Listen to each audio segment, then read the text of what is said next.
Hello, thank you for taking the time to view this sermon video from New Hope Christian Fellowship.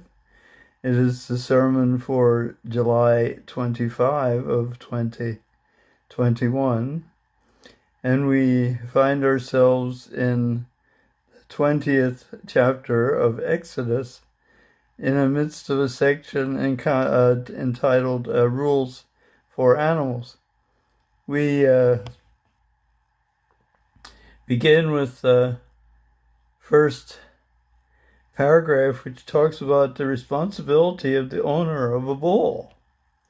If a bull gores a man to death, the bull is to be stoned to death, and its meat must not be eaten.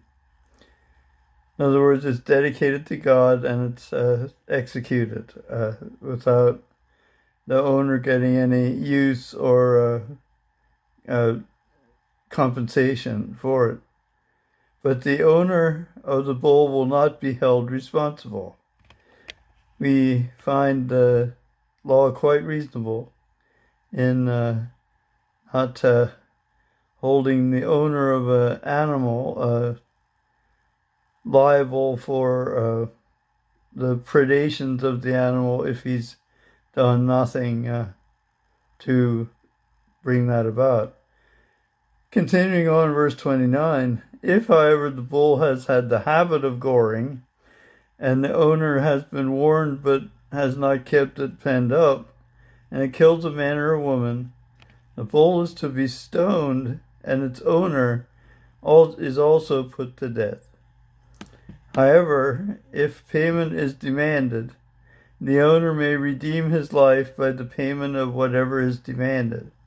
So here you have your bull. It's in a very flimsy fence, and it's been, throughout its entire life, it's been charging the fence and charging your neighbors and hurting people. And you have never taken care of the problem, and it finally killed someone. It is sentenced to be stoned to death, right, like a murderer, a human murderer, and the owner of the bull is also held responsible and is to be stoned to death. However, for the owner of the animal, the person who has suffered the loss of a human being is allowed to place a cash value on that particular person, and the owner, if he wants to remain, the owner of the bull, if he wants to remain alive, must pay whatever the owner, the relative of the victim of bullicide. Is that a word? We'll say so for today. In verse 31, the law also applies if the bull gores a son or a daughter. If the bull gores a male or female slave, the owner must pay 30 shekels of silver to the master of the slave, and the bull is to be stoned to death. They have a sliding scale of worth for the people that are involved in the farming. Now, we talked about an unconfined bull being convicted of killing a person. So in verse 33, we have the entire opposite situation where if anyone uncovers a pit or digs one and fails to cover it, and an ox or a donkey falls into it, the one who opened the pit must pay the owner for the loss and take the dead animal in exchange. It sounds pretty fair to me. If you dig a pit for some reason and one of your neighbor's animals falls into it and is killed, you buy the you supply a replacement animal. You pay for the animal that was killed, and you end up with the one that was slaughtered by accident in your larder or barn. So there, everything seems very on the up and up, very honest, very that nobody wins in this legal system that God is setting up. If anyone's bull injures someone else's bull and it dies, the two parties are to sell the live one and divide both the money and the dead animal equally. Okay, that sounds fair. You started the morning with the two live bulls, and the second an accident or incident occurs, you have one dead one and one live one. So the law here given by God says, take the dead one and kill it, and divide both of them. That didn't sound very good. Sell the live one and divide the money and the dead one equally. Okay, we got it now. However, if it was known that the bull had a habit of goring, yet the owner did not keep it penned up, the owner must pay animal for animal and take the dead animal in exchange if you can prove that your neighbor's bull had a habit of chasing people and stabbing them with their horns. The owner of the errant bull must pay for the animal that was killed and will take the dead animal in exchange. You can tell that this is laws made for an agricultural society. But now we have something a little more urban. In the beginning, verse 1 of chapter 22, whoever steals an ox or a sheep and slaughters it or sells it must pay back 5 head of cattle for the ox and 4 sheep for the sheep. This is plain old livestock rustling that we saw in all of our Western movies. That hero was always chasing the rustlers out on the range. We have a ratio of 5 to 1 for cattle and 4 to 1 for the sheep.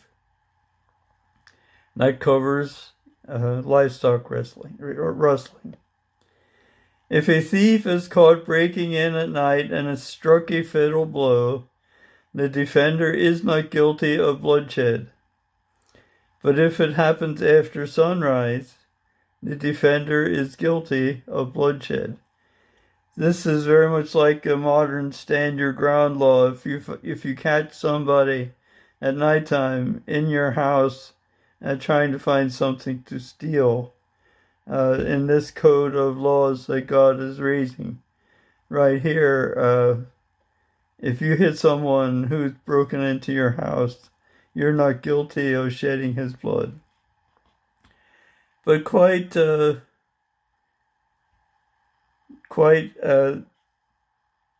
especially here, if it happens after sunrise, apparently God thinks you're responsible if you can see who the person is. Anyone who steals must certainly make restitution, but if they have nothing, they must be sold to pay for their theft. If the stolen animal is found alive in their possession, whether ox or donkey or sheep, they must pay back double. Okay.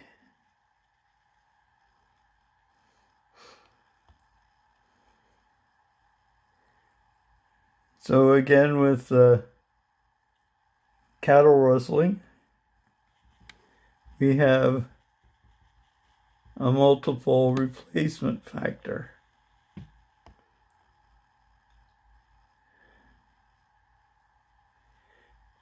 It's kind of interesting that God institutes indentured servitude here. If you steal, you have to pay back. And if you have nothing, you're freedom must be sold to pay for the theft. And if you still have the animal, you must pay back double. If anyone grazes their livestock in a field or vineyard and lets them stray and they graze in someone else's field, the offender must make restitution from the best of their own field or vineyard. If your animals break out into the neighbor's vineyard and they begin to destroy the crop that's sometimes 6 or 7 years in the raising, you find yourself not a harmless, you're not found harmless. You need to make restitution, not of the humdrum grapes of your vineyard, but the best that you got.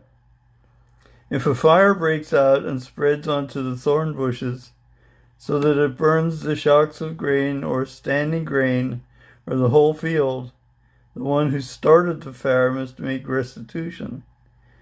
That sounds like a case for California in almost every summer in the last 30 years, where in the summertime a wildfire breaks out and destroys vast numbers of homes and habitations and crops. So they would be ordered to make restitution. Here we go into in verse 7, we're talking about fiduciary responsibility. That means if you're keeping money for someone else, what's your responsibility if something happens to it? If anyone gives a neighbor silver or goods for safekeeping, and they are stolen from the neighbor's house, the thief, if caught, must pay back double. But if the thief is not found, the owner of the house must appear before the judges, and they must determine whether the owner of the house has laid hands on the other person's property. It's kind of interesting, the modern terms that are used to make equivalents for the ancient terms. You pay back double if you find if you catch the thief,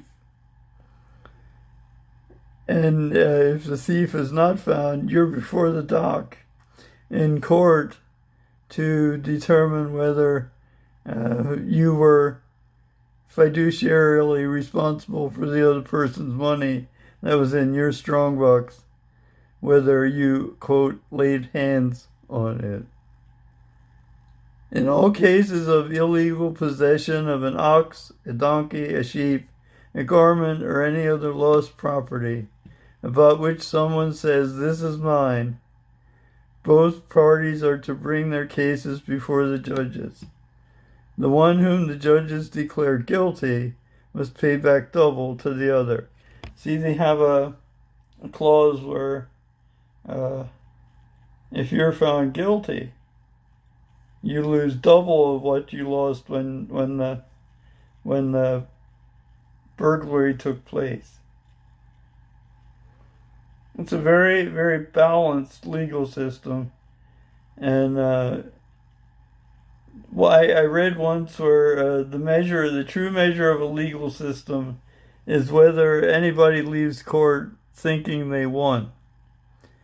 If nobody leaves court thinking they won, then it's pretty balanced and everybody is not quite getting what they wanted, but getting more what they deserved. If anyone gives a donkey, an ox, a sheep, or any other animal to their neighbor for safekeeping and it dies, or is injured, or is taken away while no one is looking, the issue between them will be settled by the taking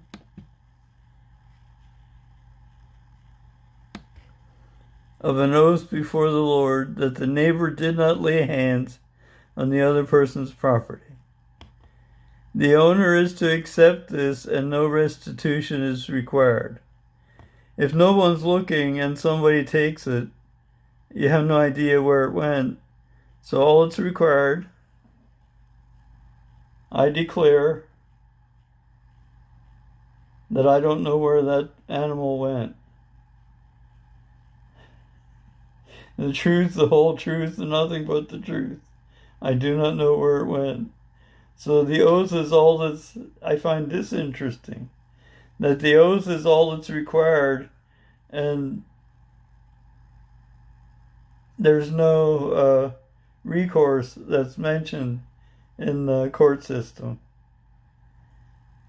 If the animal was stolen from the neighbor and restitution must be made to the owner.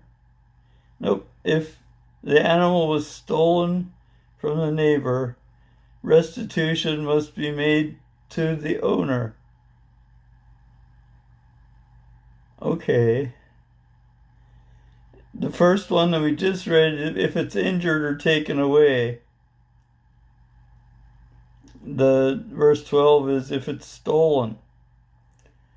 If it was torn to pieces by a wild animal, the neighbor shall bring in the remains as evidence and shall not be required to pay for the torn animal. If anyone borrows an animal from their neighbor and it is injured or dies while the owner is not present, they must make restitution. But if the owner is with the animal and the borrower, if the owner is with the animal, the borrower will not have to pay. If the animal was hired, the money paid for the hire covers the loss. Whew. That gets to be a little bit complicated. But we find that in most cases, there's a sliding scale of responsibility. Human beings through slaves, through children, through animals. And the responsibility that the person bears is determined by the judge.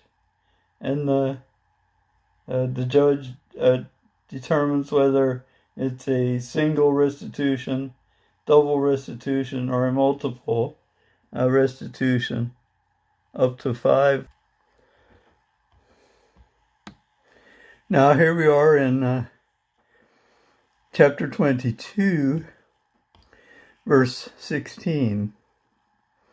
And it's talking about social responsibility. That's relationships between people and the crimes that sometimes happen between them.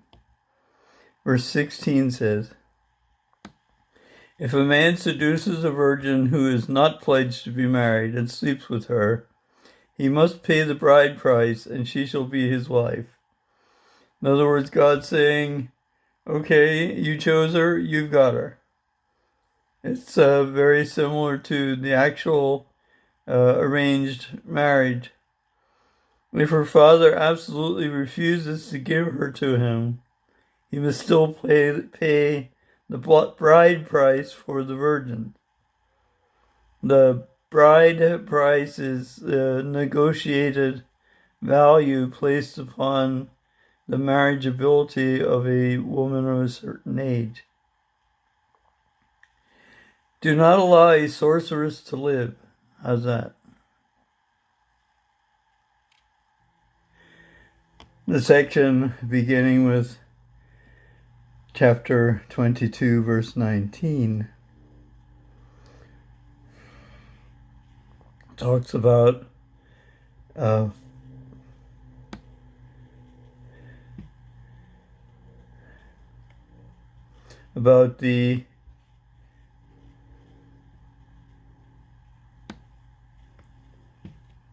sorceress, not allowing a sorceress to live.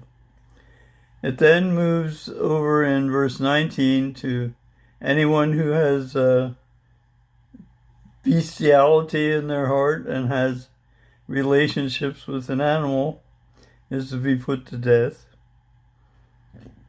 Whoever sacrifices to any god other than the Lord must be destroyed. Do not mistreat or oppress a foreigner, for you were foreigners in Egypt. Do not take advantage of the widow or the fatherless. If you do and they cry out to me, I will certainly hear their cry. My anger will be aroused, and I will kill you with the sword. Your wives will become widows, and your children fatherless. Take notice the position that God takes with regard to lower class people.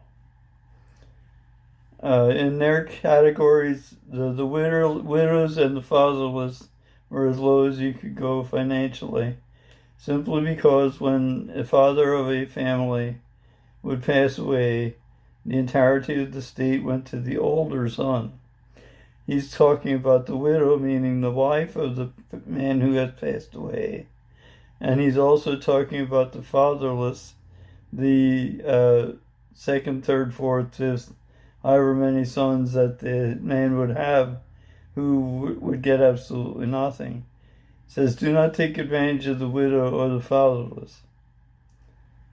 Fatherless generally contains the idea of the fact that these are small children who have no resources of their own to become self-supporting for any amount of time. God will kill them with the sword who oppress the fatherless, and he will kill those who oppress the widows. And your wives will become widows, and your children will be fatherless. He's quite ferocious about that.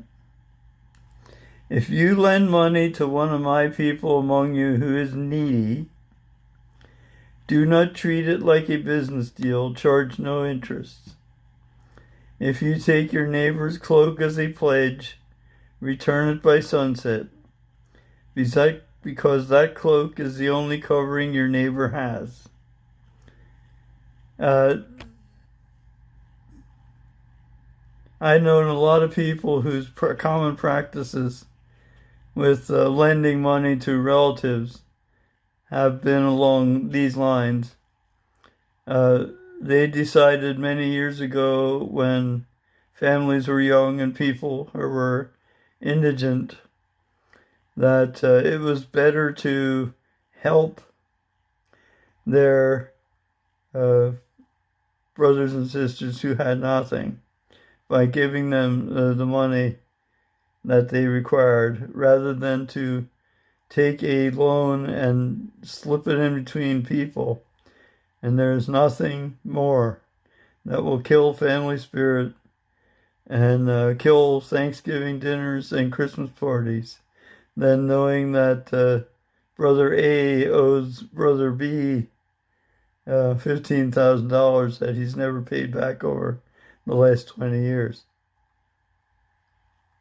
So when we think about those around us whom we are related to, perhaps it is better to show mercy and help them rather than to lend them cash that they may not have any means or desire to pay back. It's interesting that he says, if you took your neighbor's cloak as interest, as a pledge for a loan, give it back every night at sunset, because that cloak is the only covering the man has.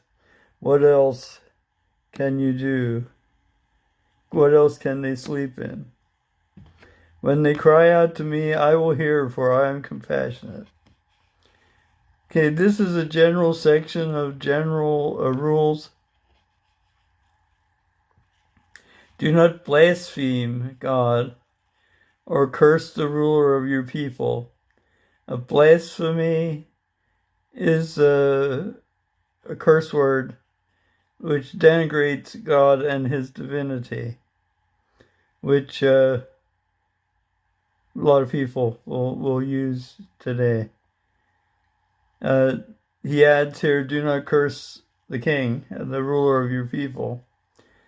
There's a lot of that going on around here lately, and maybe we don't realize that it's not supposed to be part of our lives. Do not hold back offerings from your granaries or your vats. In other words, when you're counting up your pledges to the temple or the church, count everything. When you have grain brewing in a brewery, you got to count that grain and give the equivalent of a portion of that. It's not just that which is in the field standing or in the granary waiting. You must give me the firstborn of your sons. Do the same with your cattle and your sheep. Let them stay with their mothers for 7 days, but give them to me on the 8th day. It's kind of interesting. He introduces once again the concept of the redemption of the firstborn. In Egypt, the Egyptians, every family lost their firstborn son or daughter. And when God commanded the observance of Passover, he also instituted the custom of redemption of the firstborn. The idea being that God owns the firstborn of every family. And you owe God a sacrifice, not a person. More likely in their day, an animal. In our day, it would be a pledge of a gift, a donation. It says, give them to me on the 8th day. You are to be my holy people. So do not eat the meat of an animal torn by wild beasts. Throw it to the dogs. So we end up this particular lesson, this miscellaneous lesson of kind of mixed and jumbled laws. We end with one that I summarize as, you shall not eat roadkill. Sounds strange, but let's look at it. Don't eat the meat of an animal torn by wild beasts. Throw it to the dogs. And the most common place you'll find the meat of an animal torn by wild beasts is along the road, along the highway. So there's very little in this lesson exclusive to our day. But there's a principle involved that we can enjoy. God cares about us, and he wants the best for us. Second principle is God knows what we do, and he wants to hold us accountable for that which we have done. And the third is that for every action that we perform, there is a counteraction where we owe some penalty for the bad things that we have done in life. Whether it's a penalty of law that will throw us in jail, whether it's like these sacrifices and restitutions that the people have talked about in that day, whether it's owing God forgiveness, owing God, asking him for forgiveness, so that we might be restored to right relationship with him. Remember, he loves you, and he wants to have the best relationship possible with you. Think about these things as you think about these laws that God laid down for his people so many centuries ago. Let's pray. May the Lord bless you and keep you. May he make his face to shine upon you and give you peace, now and forevermore. Amen.